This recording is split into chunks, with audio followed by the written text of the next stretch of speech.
From the Detroit Free Press, it's Friday, October 9th. Here are today's top stories, presented by Bush's Fresh Food Market. Calling all foodies, Bush's is hiring. Are you passionate about food, looking for growth, development, and excellent wages? Come grow with Bush's and apply online at bushes.com/join our team. That's Bush's, BUSCHS.com/join our team. For the Detroit Free Press, I'm Kerry Jr. II. Federal officials charged 6 individuals with conspiring to kidnap Governor Gretchen Whitmer. 7 additional individuals will face state charges. Attorney General Dana Nessel said Thursday all 13 people are in custody. The individuals in custody are suspected to have attempted to identify the home addresses of law enforcement officers in order to target them, made threats of violence intended to instigate a civil war, and engaged in planning and training for an operation to attack the Capitol building of Michigan and to kidnap government officials, including the governor of Michigan. Nessel said the 7 facing state charges are part of a militia group called Wolverine Watchmen. 12 of the individuals in custody live in Michigan. 1 is a resident of Delaware. Director of Michigan State Police Colonel Joseph Gasper called the case unprecedented. This case is one of the largest cases in recent history that the MSP has been involved in. The FBI became aware of the plans early this year. The Bureau worked with state officials and the Michigan State Police over months to execute arrests. According to the affidavit, members of the plot said they wanted to complete the kidnapping before the November 3rd election. The governor responded in a press conference. As a mom with 2 teenage daughters and 3 stepsons, my husband and I are eternally grateful to everyone who put themselves in harm's way to keep our family safe. The governor ended her remarks discussing the tough choices she's made, decisions no governor has ever had to make. But I want the people of Michigan to know this. As your governor, I will never stop doing everything in my power to keep you and your family safe. How you doing? Good. Thanks a lot for doing this today. After the press conference, Governor Whitmer sat down with reporter Paul Egan for a one-on-one conversation.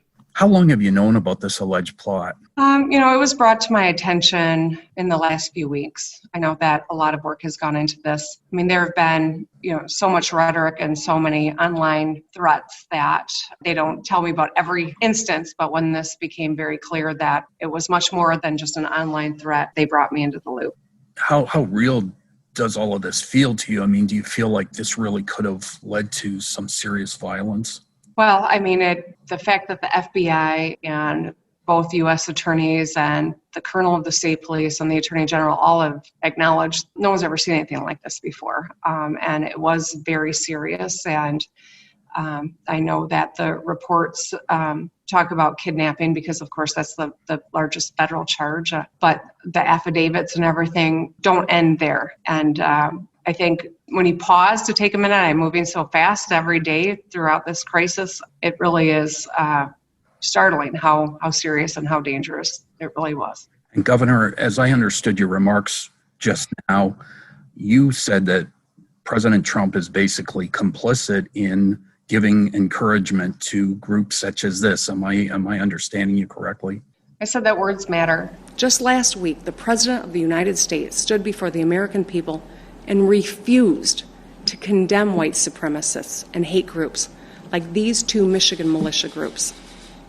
Stand back and stand by, he told them. Stand back and stand by. Anyone in a leadership position who is fraternizing or giving comfort to militia groups is complicit. And when leaders, whether it is a local leader or it is the President of the United States, our words matter. And they either calm things down or they incite them. They have ramifications, and it's jarring, it's serious, but it also is an extension of what we've been seeing happening more frequently in our society. Thanks very much, Governor. Really appreciate your time.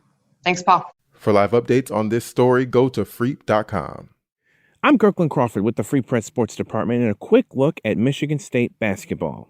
Yes, the Spartans are still scheduled to begin the season next month, but on Thursday they made news by naming their 3 captains for the upcoming year. One player was a bit of a given in Aaron Henry, arguably the best returning player on the team. Henry flirted with the NBA draft this offseason and the 6'5" swingman will be looking to take the next step offensively. Then there's Joshua Langford, who will try to have the senior year he was supposed to have already, but foot injuries have kept him on the sidelines the last 2 seasons. And then the big surprise, at least to most, is Foster Loyer. The former Michigan Mr. Basketball hasn't played much in his first 2 years at MSU, but he has emerged as a strong voice in the locker room. The point guard had a big role in helping Cassius Winston deal with the tragic death of his brother last year. For more stories from the Detroit Free Press, be sure to check out freep.com. That's FREEP.com. If you're a fan and want to support our quality local journalism, subscribe.